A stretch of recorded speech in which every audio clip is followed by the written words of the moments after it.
If you want a thriving, lifelong relationship with someone, you not only need to overcome your fears of commitment or your trust issues or unhealthy survival patterns from the past, you also need to know how to love someone really, really well. Because that's the thing that takes your marriage or your relationship from surviving to thriving. Yes, being able to have hard conversations, uncomfortable conversations is super important. And you need to know how to cultivate an environment and a culture in the relationship that is so full of love and appreciation that when you have uncomfortable or difficult conversations, it doesn't feel like it's rocking the boat because there's such a strong buffer and such a strong foundation that you continually cultivate. And to be really honest, I think a lot of relationships are just kind of surviving because I don't think many of us were taught how to love really, really well.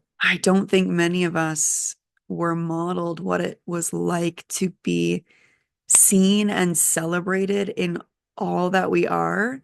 I don't think many of us have had experiences where someone shares in our joy and delights in our joy and in our pleasure. Many of us were never in environments where our playfulness, our silliness was safe and allowed and celebrated and reciprocated. And to me, these are the things that create a thriving relationship to see and be seen and to be celebrated for all that you are and to celebrate your partner for all that they are, to delight in your partner's joy. Oh my God, I'm gonna cry.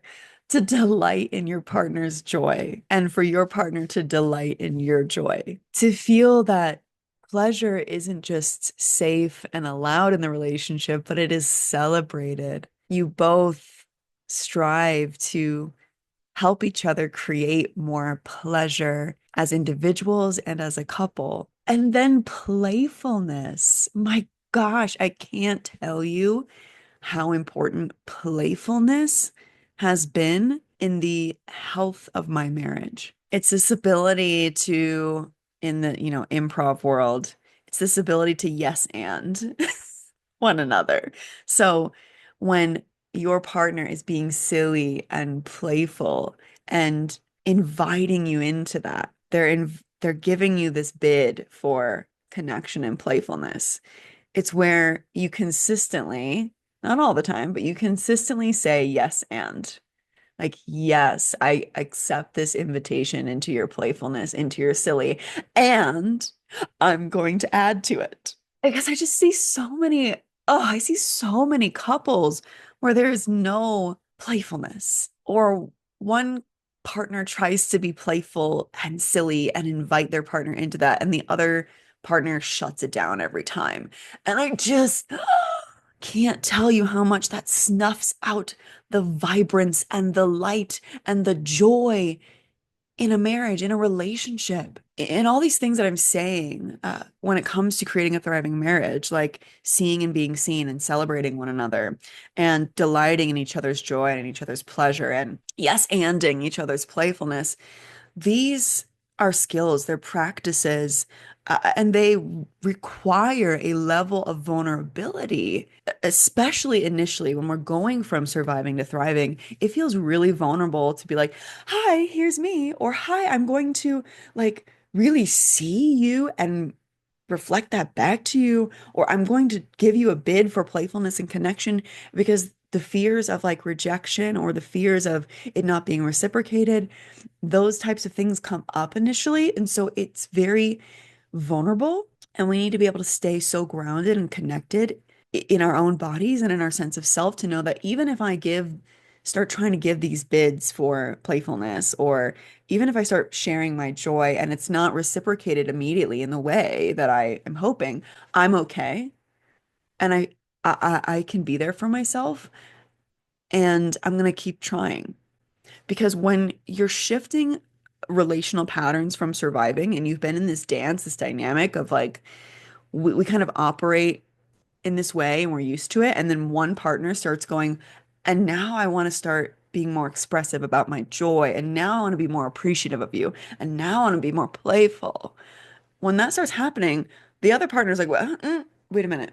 Is this is this safe? Is this okay? We've never really done this before.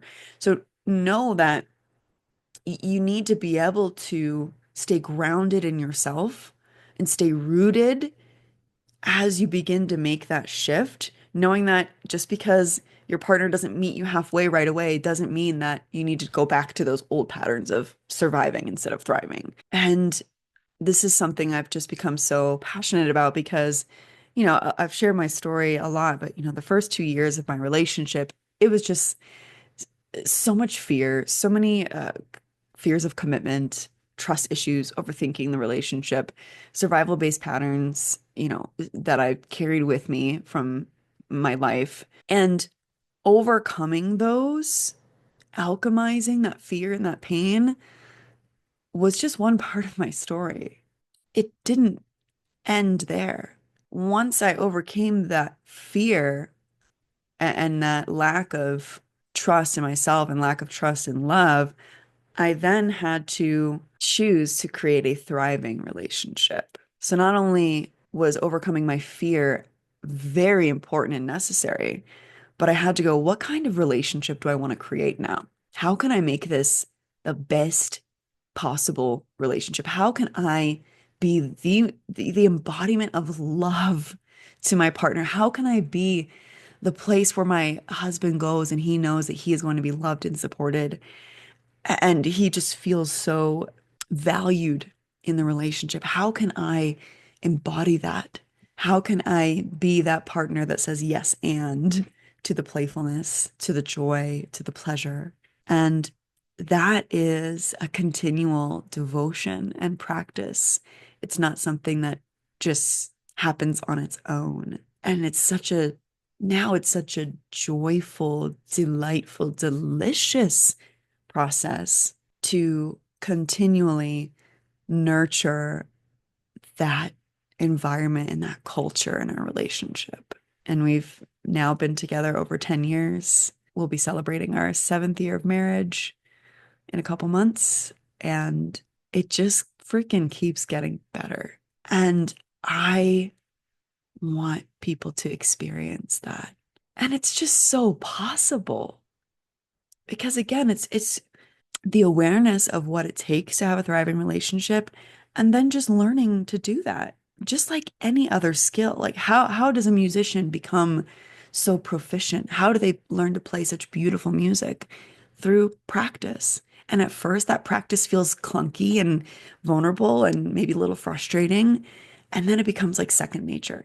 Loving well becomes second nature. And it starts with picking up the instrument and learning it. And then you and your partner will create this freaking beautiful symphony together. The analogy worked so well. So if you are ready to create a thriving relationship, not just a surviving one, a thriving one, we have a program called Rock Solid Relationship that teaches you to embody the most secure, joyful love possible. If you're interested in that, and if you're interested in learning that with us at Healing Embodied, I'm going to post all the details at the link in the description. And it would be my absolute joy, pleasure, and delight to go on that journey with you. Thanks so much for being here. And I hope you choose love over fear.